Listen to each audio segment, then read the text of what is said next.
This is an interview with Marilyn Westerhoff, Professor Emeritus of Dental Assisting with Elgin Community College of Elgin, Illinois.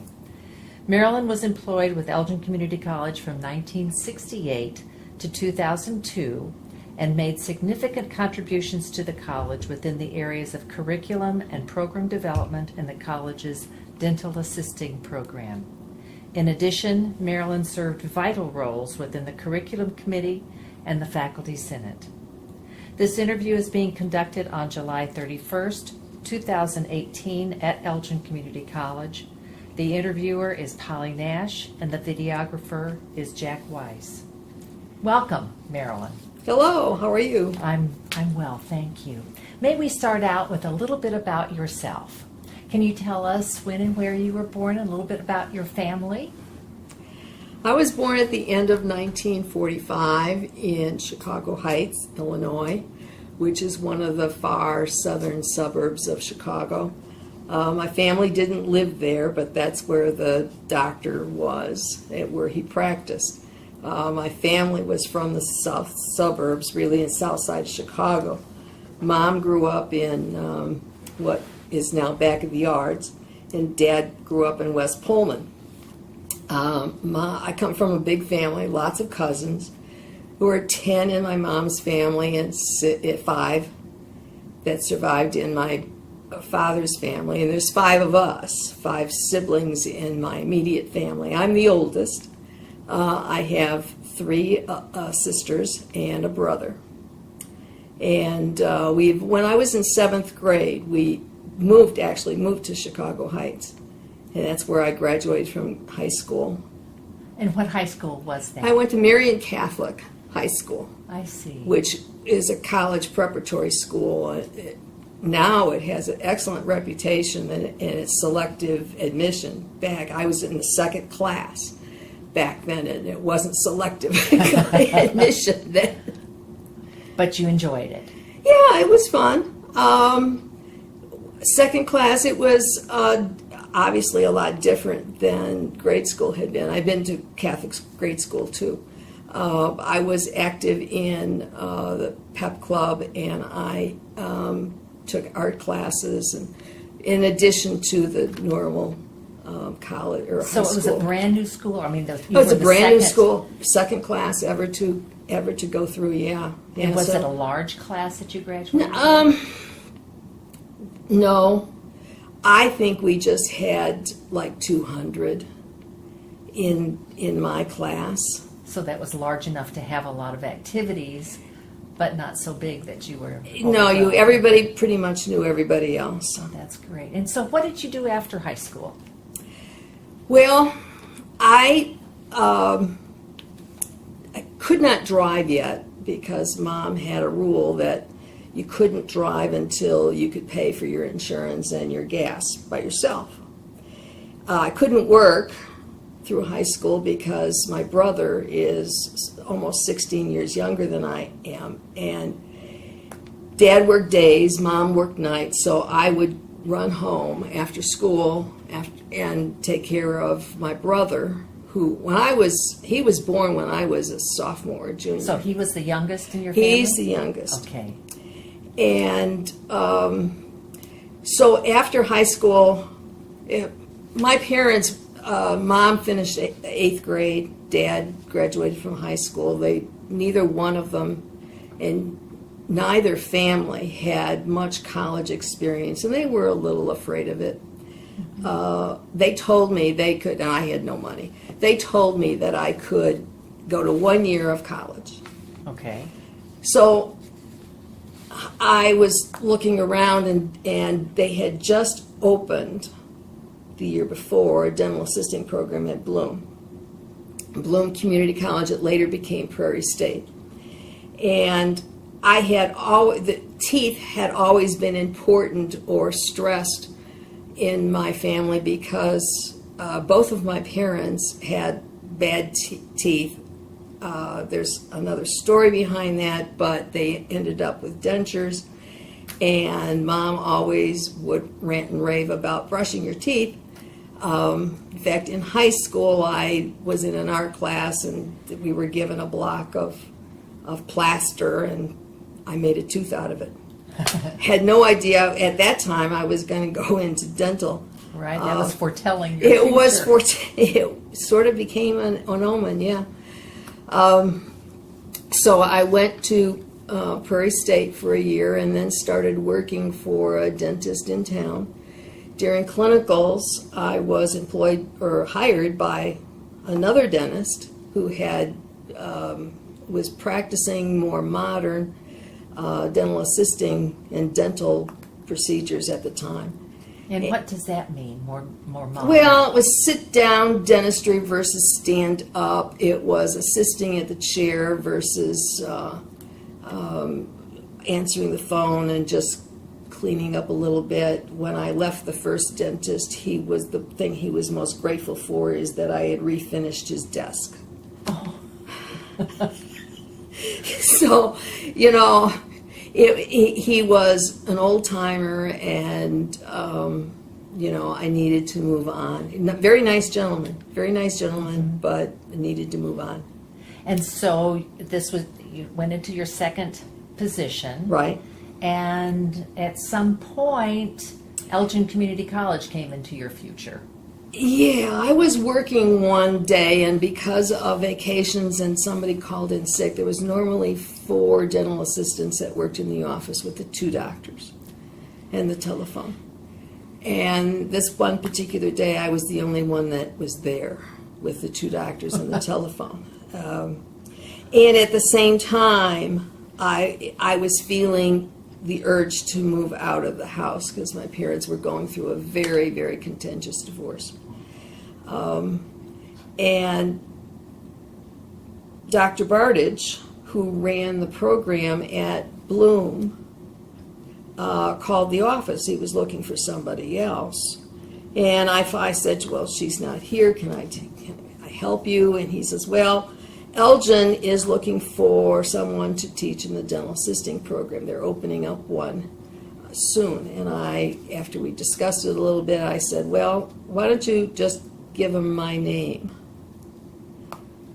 Well, after a period of time, I did hear from Don Green. Okay. And do you recall what Don Green's position was at that time? He was director of vocational technical education at the time. All right.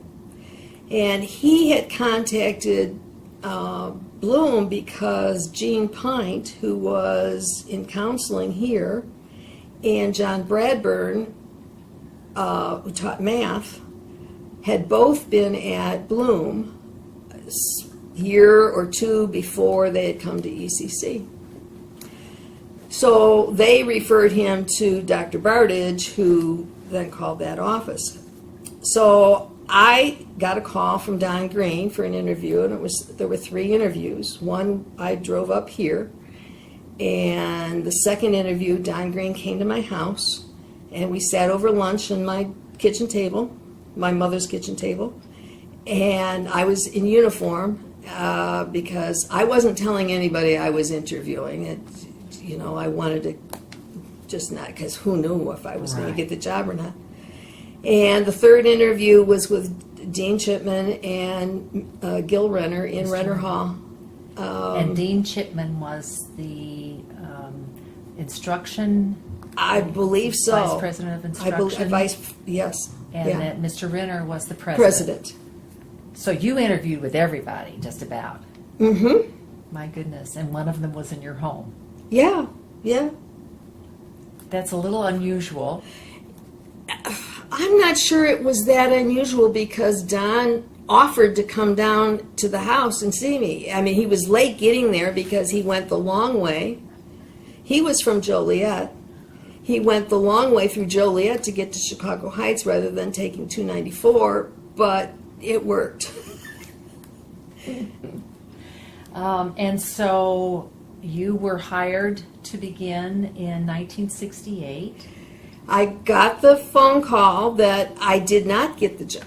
Oh, you didn't get the No, job? Oh, I didn't. One Friday I got the phone call that I did not get the job, that they hired a dental hygienist who's, to this day, I don't know who that was. And so I said, okay, well, something else will come up, whatever. And the following Monday, Don Green called me again. And evidently that hygienist went camping over the weekend, got nervous about the responsibility, and turned it down. So he was getting desperate, because this is now, they were already admitting students. They had students. This was the middle of June. Oh my goodness. And so he said, how would you like a job? And I was willing to do it for what they had offered. I found out later that they had talked to some people who had taught in other schools, and they wouldn't do it for the price for the salary that ECC was willing to pay. So I started on July 19th, 1968, and on that same day, there was the very first advisory committee meeting. On the same day? On the same day I started work? Yeah, very same day. You were hired as the instructor of the program or as the coordinator? As the instructor of the program. They were paying a stipend to Dr. Perry, who was an orthodontist in town and also the chairman of the orthodontic department at Northwestern. They paid him, I believe, for 2 years to be the instructional coordinator. And I met with him on Saturday morning, sometimes with curlers in my hair. No makeup. Because it was 7 o'clock in the morning. And we would go over outlines 1 or 2 times, and he says, you're fine. And then any academic issues, Don Green was starting programs left and right, and the college was growing pretty rapidly at that time. And he was of great help. And so where were you teaching at that time? We were in the Tech Center, which was on South Grove Avenue. Above a pharmacy, there was, I don't remember the name of the pharmacy anymore, but the building has been torn down. It's where the casino parking deck is. It had been the Elgin Watch Factory College. They had a college to teach people how to make watches. Okay. And it was a 3-story building. The pharmacy was on the first floor. Dental and electronics and drafting were on the second floor, and I think Don Green's office was on the second floor also. And on the third floor was physics and some more electronics, and I'm not sure what else. Okay, but you were on the second floor. Second floor. And we had like a fourth of the building of that floor. And then our office was on that floor too. And so did you have all the equipment you needed since it was a brand new program? Were they able to get everything for you? You're chuckling. Well, there was Jack Aldoni, and I'll talk about him more later, but we did something that was called midnight requisitioning. If you wanted a file cabinet, you looked around yourself to find it.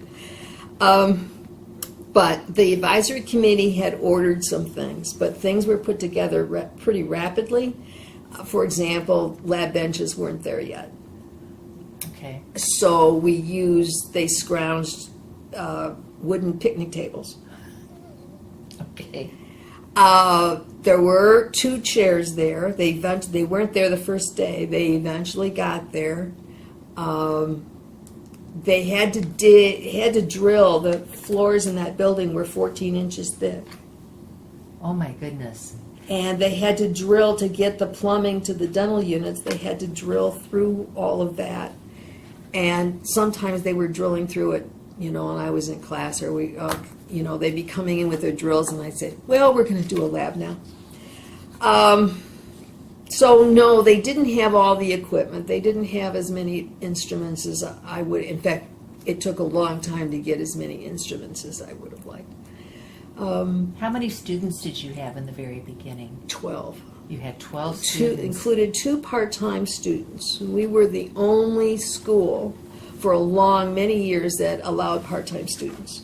They were employees of one of the dentists on that first advisory committee. Oh, really? So they were working and going to school. They were working as dental assistants, but and then going to school. Sally Burton Milhorn later taught in the program. She was ex-military. Very, very nice woman, still alive, and lives in Maine, I believe.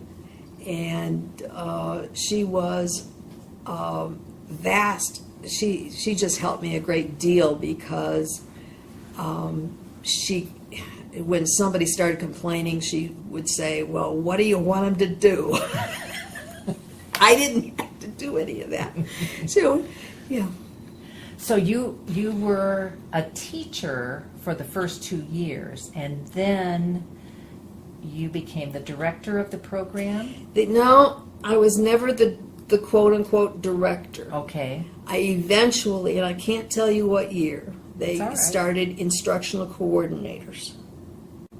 I was the only full-time faculty from day one. We had 2 part-time faculty. We had Sandy Pecci, who was hygienist, also on the advisory committee, and she taught radiography, and Mary Lou Ulstead, who was a dental assistant, taught office procedures.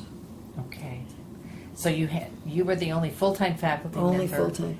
And were there other dental assisting programs in the Northern Illinois or in the state? This dental assisting in Illinois started at U of I. U of I had the very first program, and then I believe Morton College was the second. Eventually, Loyola had a program, Triton had a program, Prairie State, of course, where I went, Right. had a program, Prairie State Bloom, and then Elgin.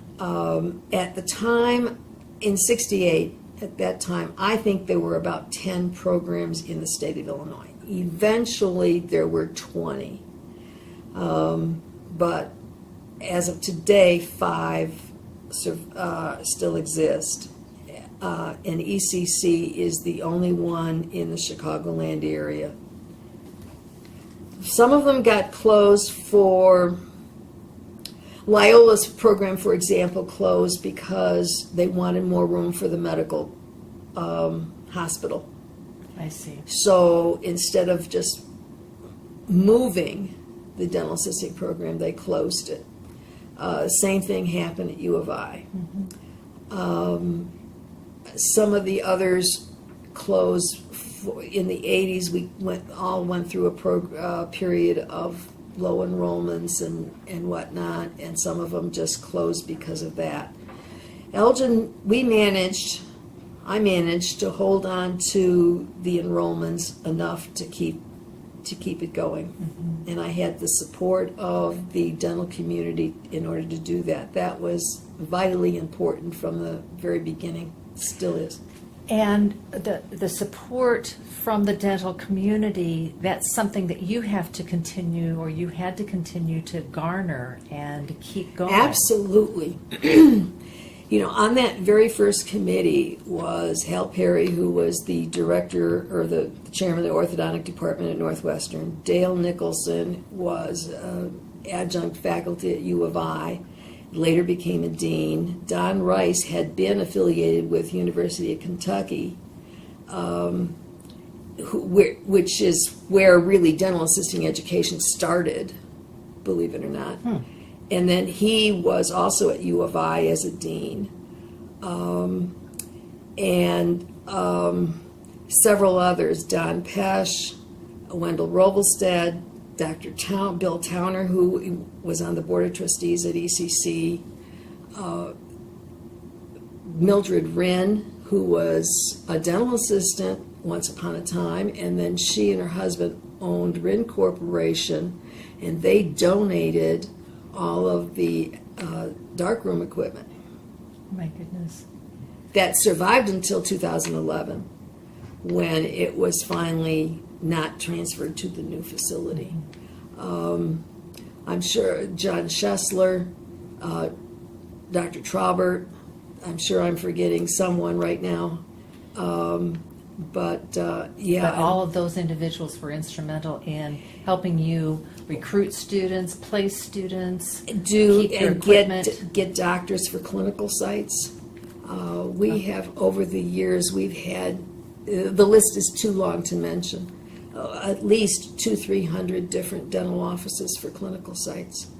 The college doesn't pay clinical sites. They do in some programs, but never for dental. Students do an unpaid internship in a dental office. They have to put in 300 hours. And Over the course of the semester? Over this course of the year, and now it's their summer. Okay. And the students aren't paid, nor are the dental offices, and it does take time. It slows them down a little bit because you've got this, newbie, this brand new student, and they've got to talk them through the procedure and do and really relax them, because we've done practice in the classroom, but they don't get a lot of real dentistry, except for when we did the dental clinic, and that didn't start till '96, I think. So what's in it for a dental office to have one of your students? It's a source of good employees. And the ECC students are still sought after as an employee. They know the language. They have seen an extraction. After they're done with their clinicals, they have participated in all of the facets. We rotate them through a lot of the different specialties. They've been in orthodontics, oral surgery, endodontics. They've been periodontics. They've been through all of the different facets. So if they work in a general dentist and somebody asks them, and patients regularly ask the dental assistant questions that they don't feel comfortable asking the doctor. Right. What will happen? Okay, I'm going to go see this periodontist. What are they going to do? So they can explain it, and that's very helpful. Right. And your program is the dental assisting program is a 1 year? It started out 9 months. 9 months, okay. It started out 9 months, and the students went to class from really 8 in the morning till almost 5 in the afternoon, 5 days a week. They would do classes in the morning and clinicals in the afternoon, and then for a while we divided the class when it got bigger, and we flip-flopped. Some of them would go to clinicals in the morning and class in the afternoon. And then the class just got in the middle to late 70s, the class got huge. Okay. 60 students. Oh my. And we had to divide it up a little bit more. And then eventually in the 80s we went to a 1 year program. We put the clinicals in the summertime. And there was some consternation over that. We did lose a clinical site here or there. But by that time, more college students were working. Where in the late 60s, many of them still were not. And we needed to make the program a little bit more available for the typical college student or returning students. And so in that way, you were really responding to student needs. We were. You have to, in order to keep your program alive, and I don't mean that just by existence, but vital and user-friendly, for the students. So do regulations change, and how much did your curriculum need to change based on changing regulations at state level? Faculty, statewide faculty, always pushed, and there was a national movement for more expanded functions for dental assistants. And some of us, myself and Pat Pearson from Illinois Valley Community College, spent lots of days downtown at the with ISDS, the Illinois State Dental Society, and lobbying really to allow more legal procedures. Some states were more progressive than Illinois. California, for example, New York, were really the forefront of what is allowable for a dental assistant to do. But eventually we got a little bit here and a little bit there, and it took years and years and years. Now it includes monitoring nitrous oxide and minimal sedation, Pitt and Fisher sealants, coronal polish, placing, carving, and finishing amalgam or silver filling restorations, and some other things in addition to taking exposing x-rays and doing what we consider more traditional dental assisting duties. I had always wanted tied to some sort of registration. It is in many states tied to a registration. It is not yet in Illinois. Okay. But there were lots of changes that We you were constantly able had it to, back in '68, you filled your day with material, okay, that you thought was important, and then 10 years later or 5 years later, you got to add something else to the faculty, or to the curriculum, which means that something else has to be eliminated. So you're constantly going through the curriculum and saying, okay, this is no longer as important as this. And we put in an expanded functions course, because for some of these, even working dental assistants had to take a course in order to do it. So we were offering that expanded functions course at night and on Saturdays. And So whenever. people who had completed your curriculum could come back, and other people who hadn't been in the program could come in. We just offered it up to anybody who wanted to take it. That's great. I want to go back to your times, early times in the Technology Center, and I've heard lots of interesting stories about students and having businesses on the main floor, and so. Well, we overlooked a bar, Aha. a drinking establishment, in case anybody is questioning what kind of bar I'm talking about.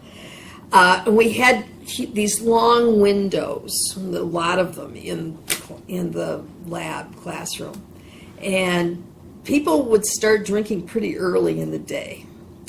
So students would chat with them. There was no air conditioning in the building. So the windows were So open. the windows were open. Okay. And so students would lean out and, yell something at them and whatever. So my second request for material, for something other than, was drapes. And it caused a problem. They would say, Westerhoff wants drapes. I got them. You got them. I got them. Good. Good. And it did help. Because then if they started to heckle them or whatever, I would just go and behind them and close the drape, and they knew what that meant, and I didn't have to make a big deal out of it. And can you tell us about some of the colleagues that you had in the Technology Center? Shared an office with two other people, Jack Eldoni, who taught electronics, and Everett Ludley, who taught physics in our building. And Jack and I were a pretty good match. Close to the same age. Similar backgrounds. He was from Joliet. Everett Ludley, when the banter got too loud, too boisterous, he would get up and leave. He never hardly spoke, never said a word. Not a word that I can remember. Jack had a lot of hobbies, has a lot of hobbies. And first there was the plants. And then the plants left, and then the 7 fish tanks came in. into your office. Into the office. There were the room was about 14 by 12. Okay. 3 desks, 3 file cabinets, 3 chairs, 3 faculty, 7, and I'm sure about the number, saltwater fish tanks. And these were not little ones.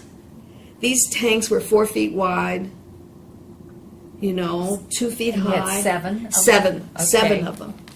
And all of the equipment that you need for saltwater fish tank. It's not goldfish. So they left when the Burroughs computer came.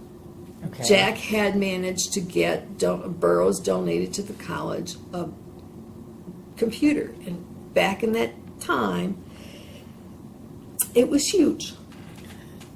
Take up half the office? Oh, half the building. Oh, half the building. Okay. It was in the office, down the hall. The halls were cut in half. This would never pass fire inspection.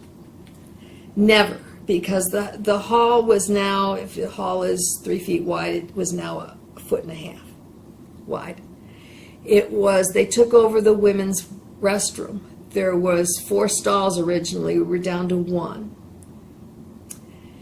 And the doors were removed off the stalls, and there was computer component, this big cabinet. These cabinets were about 3 feet wide, about 8 feet tall, and had all these diodes in them. Huge number of diodes. And then to connect them, you had these big cables that were about this, they were this big around, running up and down the halls. It was everywhere. The only good thing about it is that it kept the building warm in the winter. But he used it for his electronics program? Yeah, they never did get it really going well. He used it for the electronics. It couldn't do, even working perfectly, it couldn't do what your cell phone can do today. And they dumped it when we moved to the main building. Oh, really? They had to, in order to get this thing out, they had to take out windows.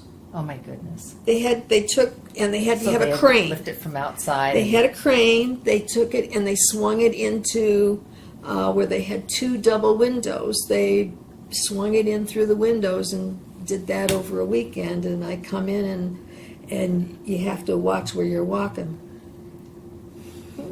Interesting. Absolutely. So, in the early days, what were your students like? It was a mixed college population. The 2 part-time students were not 18 years old. They were, as I said earlier, one of them had been in the military at the end of World War II.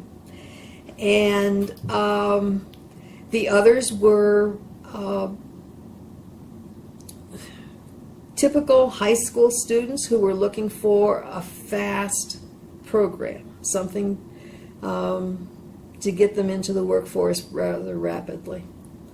Similar to what you experienced. Very similar to my experience. Very similar. So we were a great role model for your students. I probably didn't tell them my story as much as I should have at the time. Mm-hmm. But yeah. Mm-hmm. They were very active. Once we got to main campus, we were situated where the experimental kitchen became, and that's why we got moved to the North Annex, is because culinary arts was expanding. But we were across the hall from the student union. We were right across the hall from Max von Esser's jewelry lab, down the hall from nursing lab. Very visible, and the dental assisting students were very active in student life. One was homecoming queen. The students decided they wanted to fund a foster child from Taiwan. We did all kinds of activities, fundraising activities. We did a smile contest that Aaron Vesip won to fund the foster child. So they were very active in Very- a lot of giving Yeah. kind of philanthropic And that things. continued for many years after. We started doing in the North Annex haunted houses every Thanksgiving, and we would bring in 50 bags of leaves But and put them all over the floor. before you moved, I have a photograph here of students, looks like in A building. That's A building now, which would now be called C building, yeah. Right, right. And that was we had two that's called an operatory. We had two of them. And we were practicing instrument transfer at that time, yeah. And I'm also showing you a picture of a pinning. We did those from the very beginning. We did, it was sort of traditional. I had one when I graduated from Bloom. You give the students, they purchase a pin, and at that time we gave them a cap. Later on, I, with Jack Weiss, put together slide presentations of them. It was stopped during the 90s. It was felt that they should attend the graduation, the college graduation, and I was sorry to see those leave because many of the students didn't go to graduation. They felt too intimidated by all the paraphernalia everybody else was wearing. But I see in that pinning ceremony that there was a cap, and was there a uniform, and did dental assistants wear those types of Back in uniforms? the day, we wore dresses until sit-down dentistry was mandatory. I had to fight Gene Pint to be allowed to wear pants on campus. I'm sorry, excuse me. There was a dress code for women on campus. Really? When? In the- in the 60s and In the 70s? yes, and Gene Pint was the one that basically said you can't wear pants. Faculty could not wear pants. Women. And so I pulled. I mean, we were doing sit-down dentistry all the time, and if you didn't want to wear a really long skirt, Tell me what you mean by sit-down dentistry, because for some of us, that doesn't mean anything. Sit-down dentistry means that the dentist and the assistant can take the pressure off their backs. That's the purpose of it. And we get the patient in a reclined position. You have experienced it, I'm sure. Right. And we put the patient in a reclined position, puts the patient basically in our laps, and then we can look downward, we can keep our back straight. All right, but we're sitting on a stool. We're sitting on a stool. And to sit on the stool, there's no way you can keep your legs together. Got it.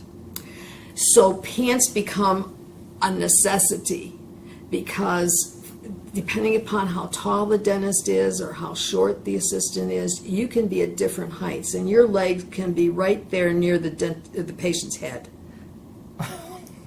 Sorry. It's true. Got it. So, and that's what I pulled Gene Pint and Don Green and anybody else, and I said, okay, one of you lay down in the chair, and the other one is going to be the dentist, and I'm going to be the assistant.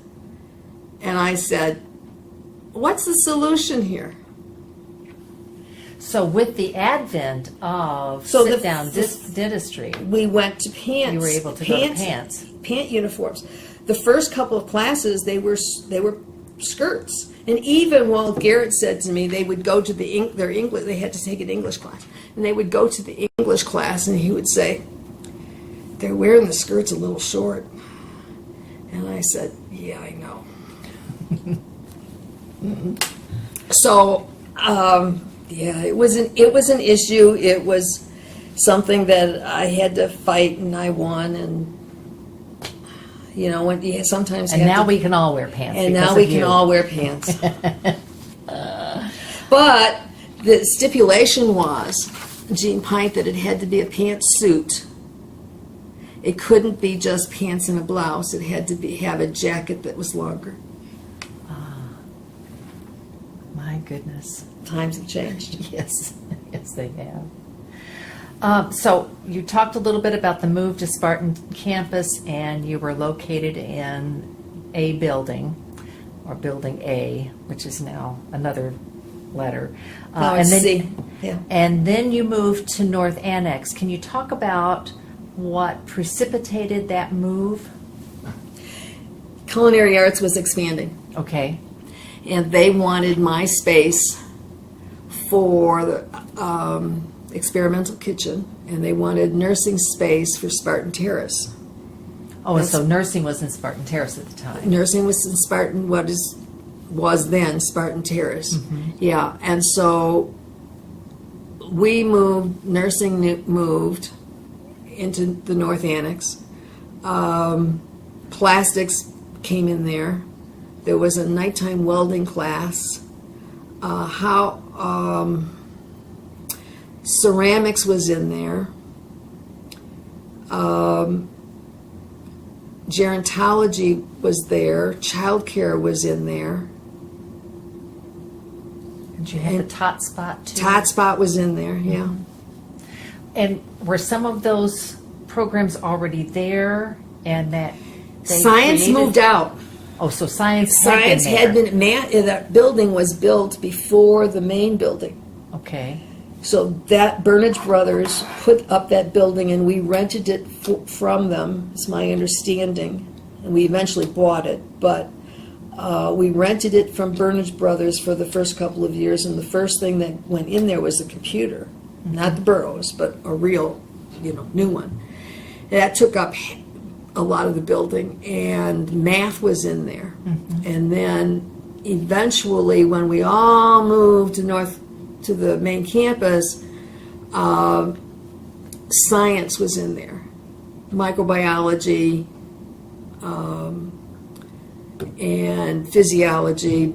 Bob Steinbach's biology classes were in there. And so So this is before the math science building was built. Yes. Before buildings. Yes. When in 70, there was only the center core. Okay. The B wasn't there yet. Right. Business wing wasn't there.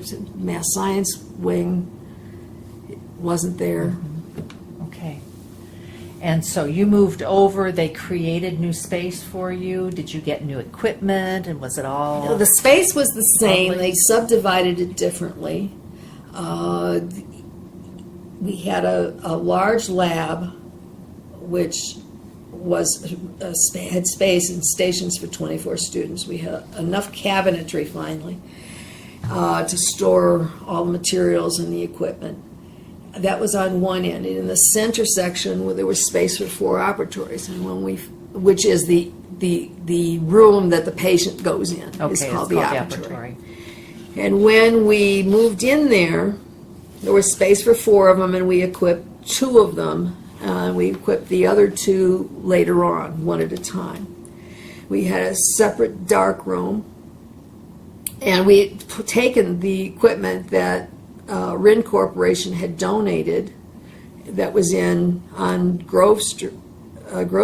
We'd taken it through, the main building, and now it was over in the North Annex. And were these what did Rin- It was dipping tanks for processing x-rays. Got it. Okay. Because dental assistants would. We would take and expose x-rays. Got it. And process them. Yeah. And then we had a classroom area at the other end, which somewhere in the late in there it got too small. It could really hold 18 students, and so we used a classroom down the hall around the corner. So that space worked pretty well for you? The space worked really well. for a lot of years. Okay. And then it was, into the 2000s, it was starting to get old. Okay. Yeah, that lasted a long time. It did. Yeah. It did. Now, when you moved to the new campus, I call it the new campus, the Spartan campus, did you see a change in the students, their demographics, their attitudes, anything that you would say this is different? Or was there a big change in the teaching methods? I don't know if other buildings had ability to make transparencies at that time or not, but Tech Center didn't. Okay, interesting. I mean, and so not only did teaching methods change, coming from a mimeograph to technology for teaching has, it's improved a lot. It's made some things a lot easier. You can now, with PowerPoints, go on the computer and find a picture of anything you want. Where we would have to dig through books for days and days and days and wonder whether we're plagiarizing, borrowing a picture out of a book, and copy and paste and not copy and paste, cut it out. We then got overhead projectors, and you could put it under an overhead. yeah. I don't know that students have changed a great deal. I think that there was a period, and still is, where students are more financially stressed than they were back then. Most of the students did not work a lot, where later on they worked quite a bit. A lot of them worked full-time jobs and then were coming to school. And then I would sit down with them and I'd say, how many hours of sleep are you getting? But as far as learning and their interest in the program and their goals, that hasn't changed a whole lot, in my opinion. Some people may disagree with me, but I don't think it's changed that much. They still I think a student is a student. I'm still teaching, if you may know. And a student is a student. Yeah. They're sort of universal characteristics of students. They're young, they're returning students searching for something better. They are stressed, I think, more than they used to be. Financial stresses and just life stresses, and they've got kids, but when it comes to learning, that hasn't changed. They still learn the same ways. Yeah. Especially in fields such as yours, it's a lot of that's hands-on and practice and understanding and practice and observing and practice. You're right, and there is some memorization. There's some of it is like trying to learn the Greek alphabet, but those techniques for memorization haven't changed either. Right. Can you tell me about the Junior Service Board follies? Well, I was asked if I wanted to join.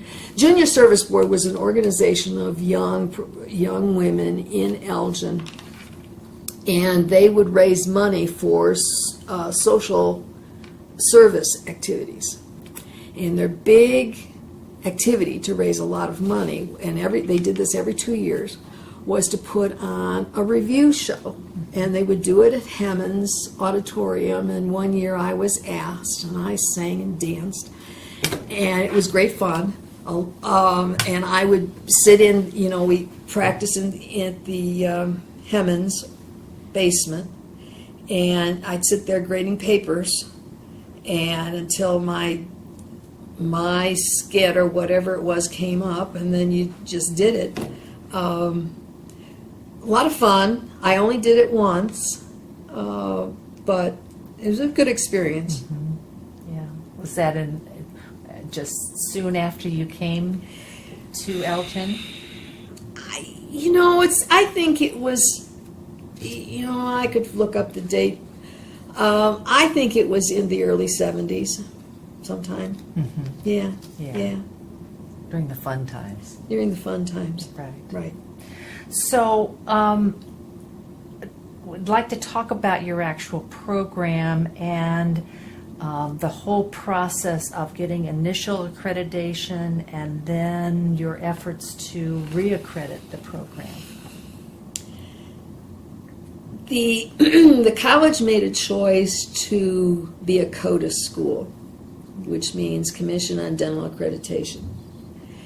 And it gives a special recognition to the college as meeting certain standards. And it gives assurances to the student that what they are being taught in the program is necessary and useful and correct.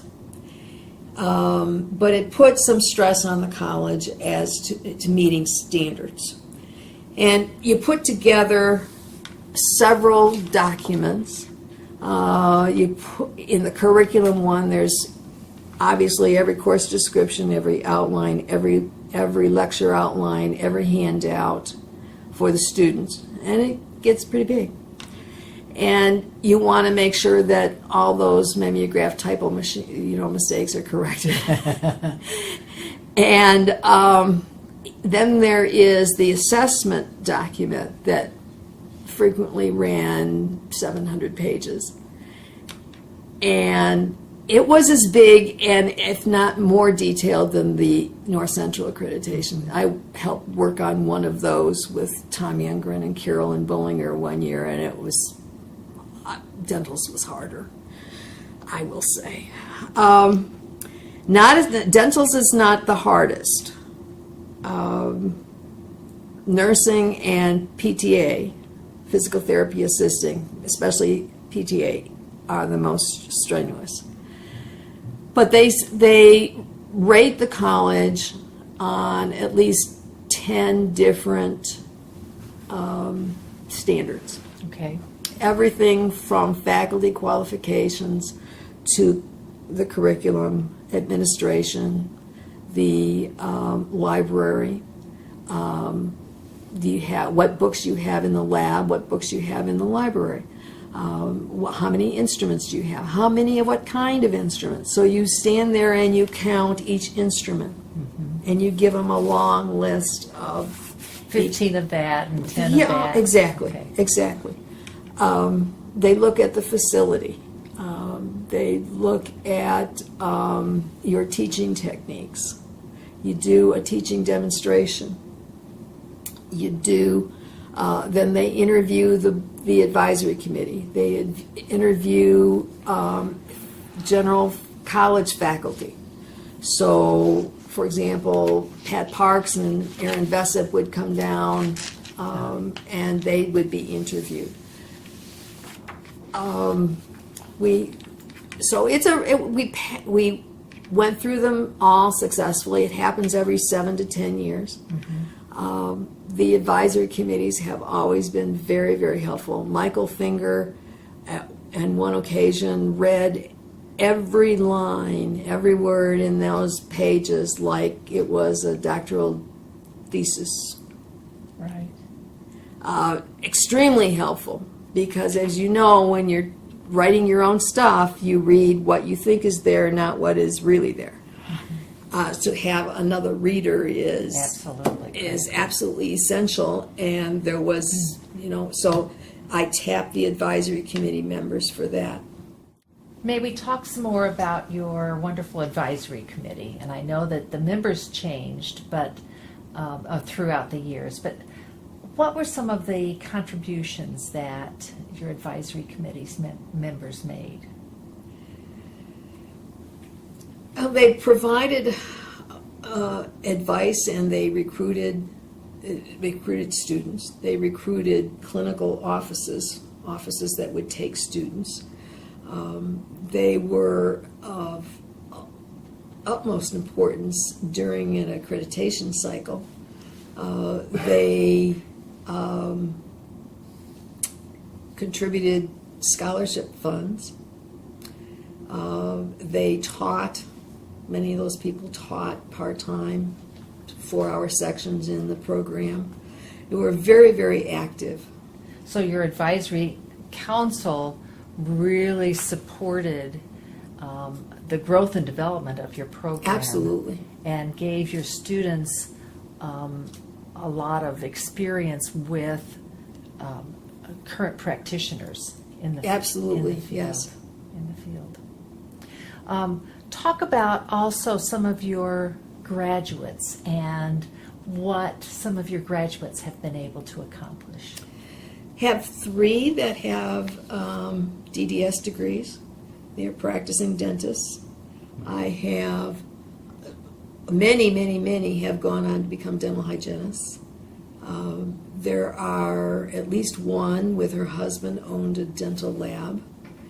There are several that went on to teach, one in California and other places. There are many that became office managers for dental practices. Some of them have even retired. And there was one student became a regional manager of a very large dental supply company. Mm-hmm. So there are some that have been very, very successful. So your reach is far and wide. Around the country. Right. You must be very proud of that. I am.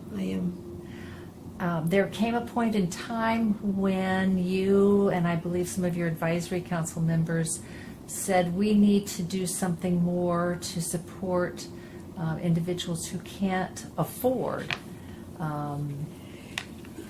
dental work. The issue was that hospitals were becoming inundated with people coming to the hospital for dental care because my they goodness. couldn't afford to go to a dentist, had no dental insurance.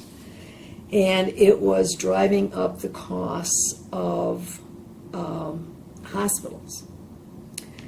So St. Joe in particular, and Sherman too, along with the Community Crisis Center and Catholic Charities Physician Referral Service, approached ECC for us to operate and to have the clinics here on campus.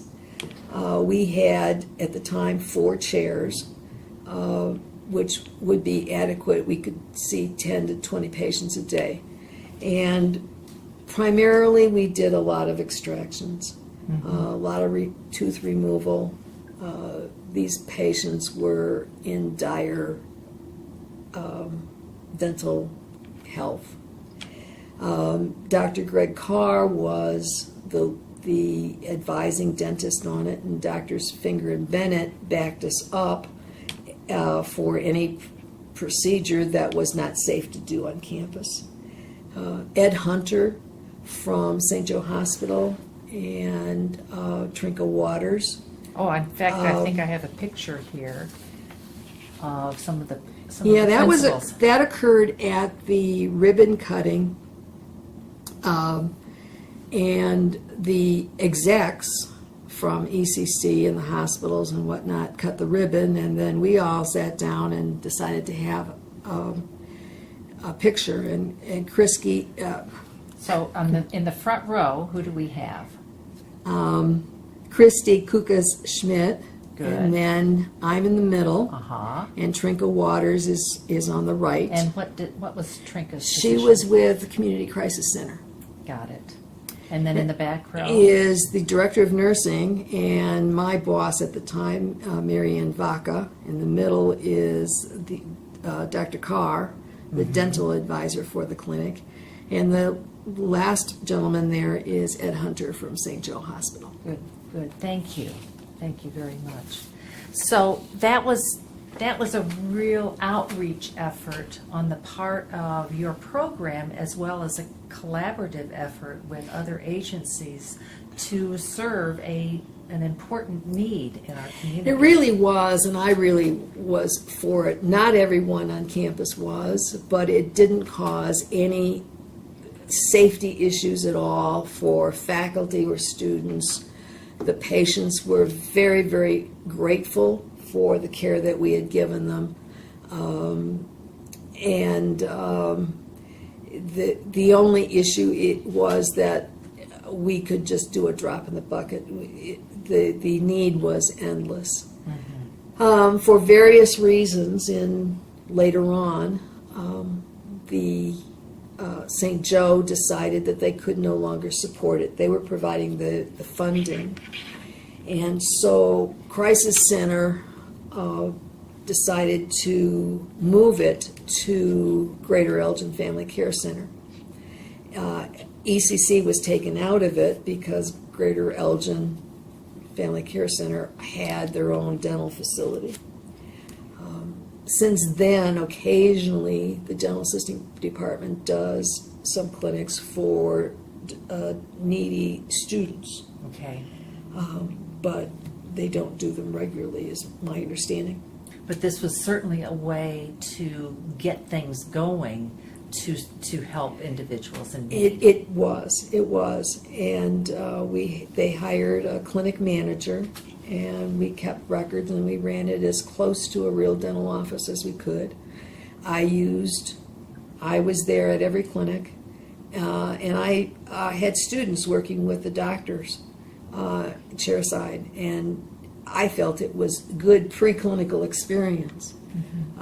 Did we have a student faint every once in a while? Sure, but that happened anyway. And it was, better they fainted at school than in the office. True.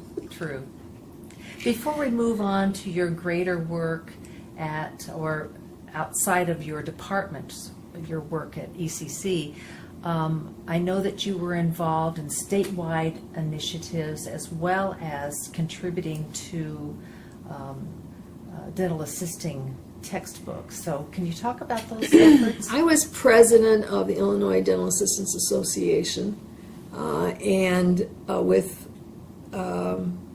particular Pat Pearson from Illinois Valley Community College, we worked pretty hard to try to get more expanded functions for dental assistants and more recognition for dental assistants in the state. That was our primary focus, my primary focus in that role. I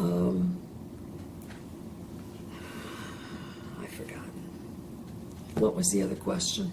And you also contributed to the textbook. Yes. It wasn't really. I was asked in 78, 79 to contribute to a review of dental assisting, and that was the title. It was published by Mosby, and it was done by Wilson and Ladley. I have the last chapter on laboratory dental procedures. It was a very big seller, not very lucrative, but I'm glad I did it. It was a good experience. Well, good. Congratulations.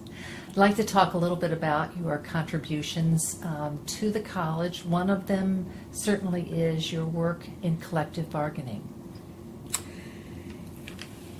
In 1978 or thereabouts,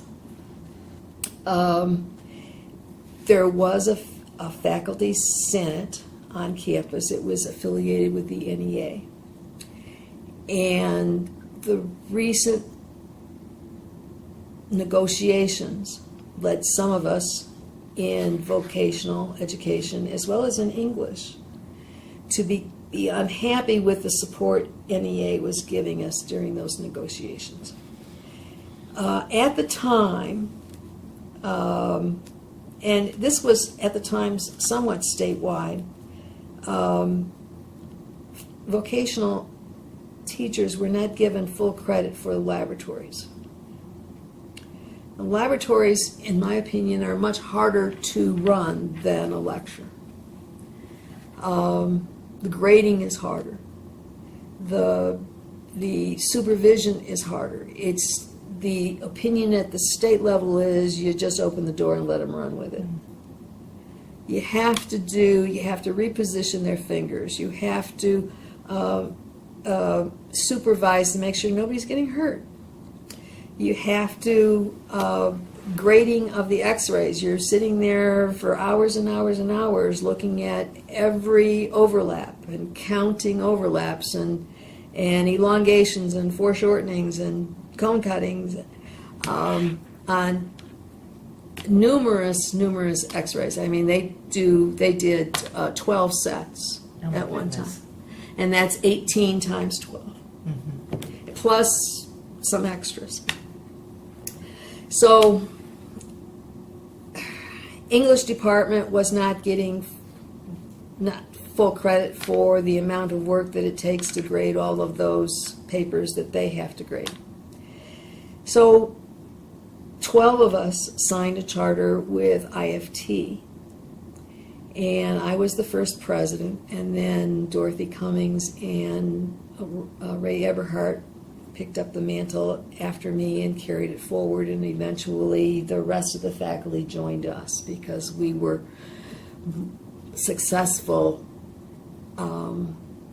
partly because, and this is not a secret, it's in the papers, the college administration was really afraid of IFT. My father had been a Teamster. I wasn't afraid of Teamsters. We did very, very well in negotiations, and we didn't have to strike until 2001.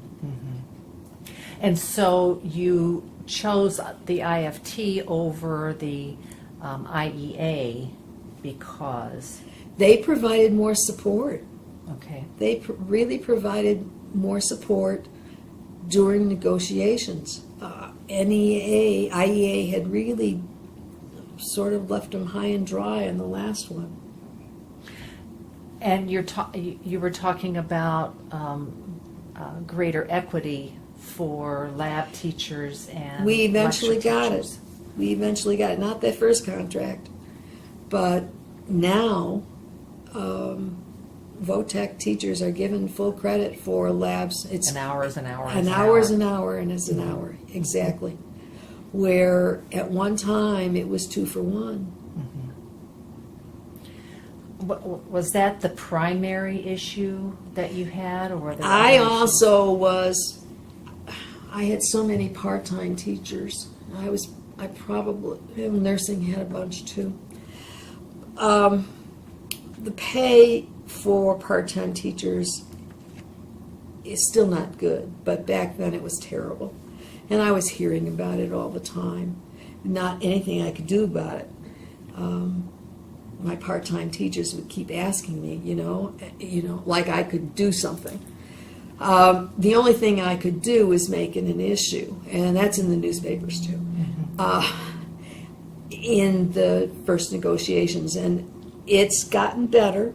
It is definitely not equitable yet, but there are a lot of part-time faculty that are racing between two institutions trying to put a livelihood together. Something needs to be done to help that. And you were also active on the curriculum committee. Can you talk about that? I was on the curriculum committee for 10 years. I Okay. have a letter from Lynn Willett, who was vice president at the time, thanking me for the service. And we did put together the first 2-year catalog the college ever had, and that I helped do that. Most things went through curriculum committee really easily. A curriculum committee on a college campus, if you want to make a change, a title change or a course description change or a major content change, you get the approval from your supervisor dean and you get your approval from the curriculum committee. And that's really to make sure that that change isn't going to affect other programs. Right. And most of the time it did not. Most of the time these slid through in a month. You have a first reading and a second reading, and it's signed off by the chair, and it goes to the state. You're done. Occasionally, and on 2 occasions, I can remember where people wanted to make major changes to their curriculum. They wanted to split courses that would have made nursing, for example, increase their their credit load for students by 3 credit hours, for which they didn't have the room. So you end up, they were already to the limit that is allowable by the state. So we fought that. I fought that, and wasn't always popular, but I won. So, when you think about all the activities and folks in the college, are there particular individuals, faculty, support staff, administrators, or any things that you would like to specifically recall? Well, when AV materials weren't readily available and we didn't have the budget for it, John Putz and I made a series of videotapes, and we spent summers in the lab. I'd do a demonstration, talk somewhat like I am now, and demonstrating, and we'd do retakes and whatnot, and I used those in the program for quite a few years until they became obsolete. Jane Lehman and I joined the college at the same time, so we've sort of had parallel careers in a way. Well, she came to college with a master's degree and later got her doctorate. There are Kathy Buckner, who was director of nursing. We would spend our lunch hours walking, get some exercise, get out of the building. Marian Vaca, who followed her as director of nursing, was very helpful to me when my mother was in a nursing home. And there are others. Polly Nash Wright, Carolyn Bullinger, Sue Struckman, Valerie Hale, Susan Spangler-Abell, Rick Green, Tony Scholes. He has been active on P3. So what is P3? What's P3? Yes. We have there's a state organization called State University Annuitants Association, SUAA, and there are locals for that organization. And Elgin's local is ECC P3. I call it P3 for short, which stands for Elgin Community College Pension Plan Participants. And you can't say that fast 3 times.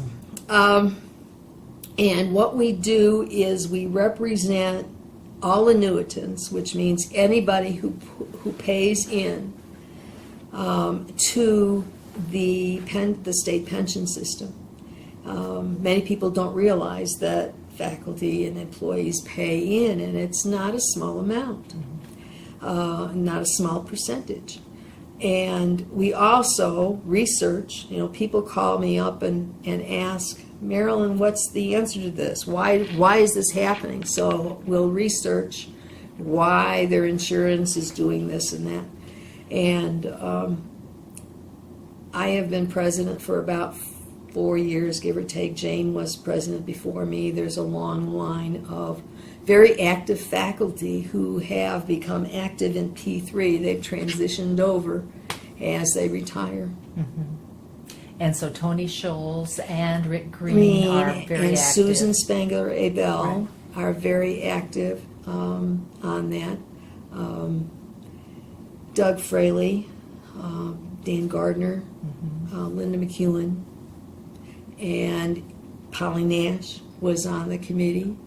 Jack Weiss was on that committee at one time.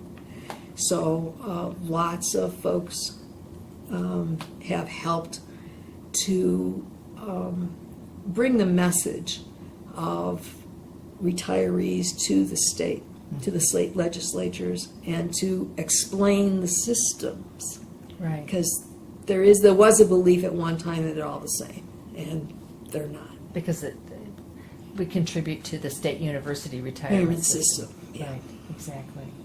So we know that during retirement you have continued teaching.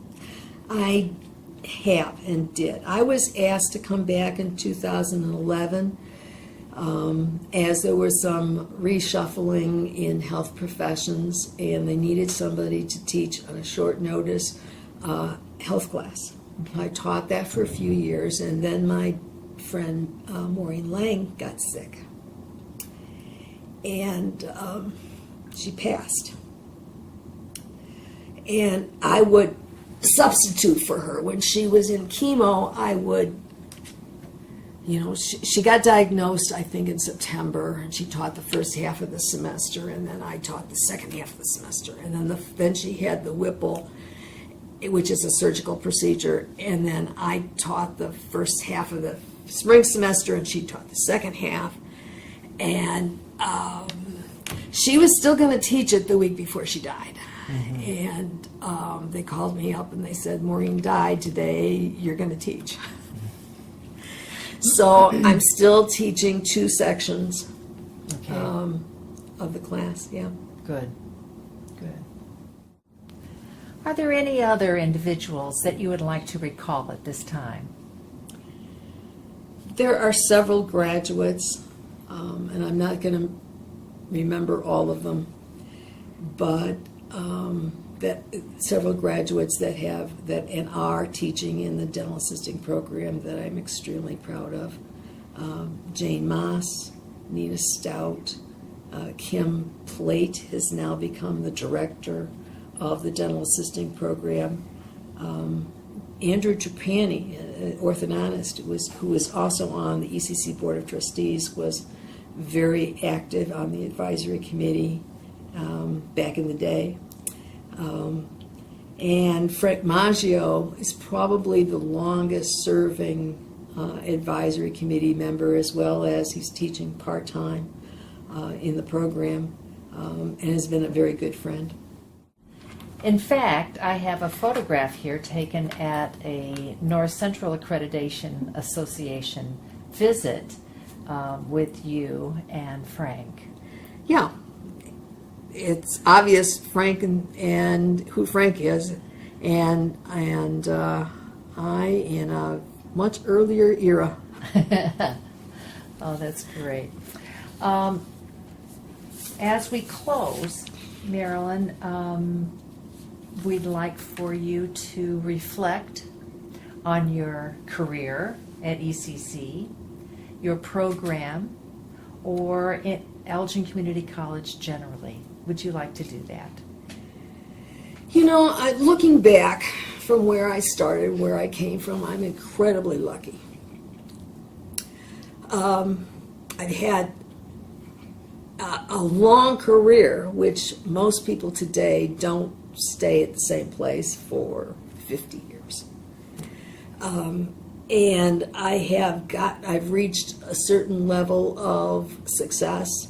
I've done a lot of variety of things, and I've been very active and recognized on campus, and that's very, very rewarding.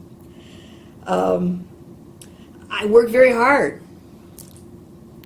Many of them were 18-hour days, 7 days a week. I took work home. I took work on vacations.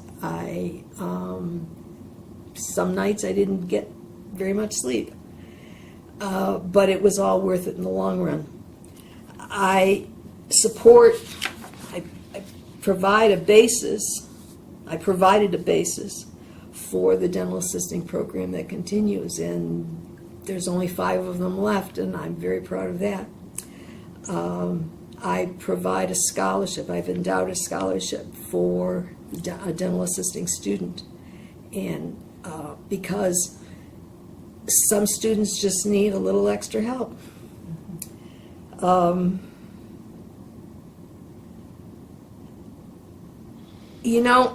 There was a philosopher and physician, William James, who said that the greatest use of life is to leave something behind that lasts forever, and I'm paraphrasing. And I'm hopeful that that's what I've done. Yes. Thank you.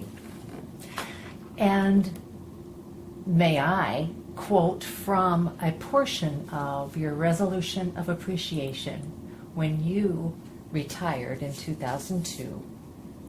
Whereas Ms. Marilyn Westerhoff has dedicated her professional career to teaching Elgin Community College dental assisting students for 34 years beginning in 1968.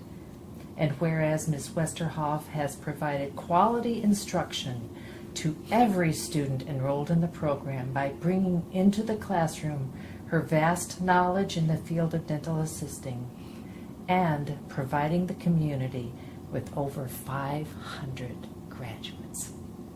Thank you. Thank you for your time today, and thank you for what you've done. Thank you.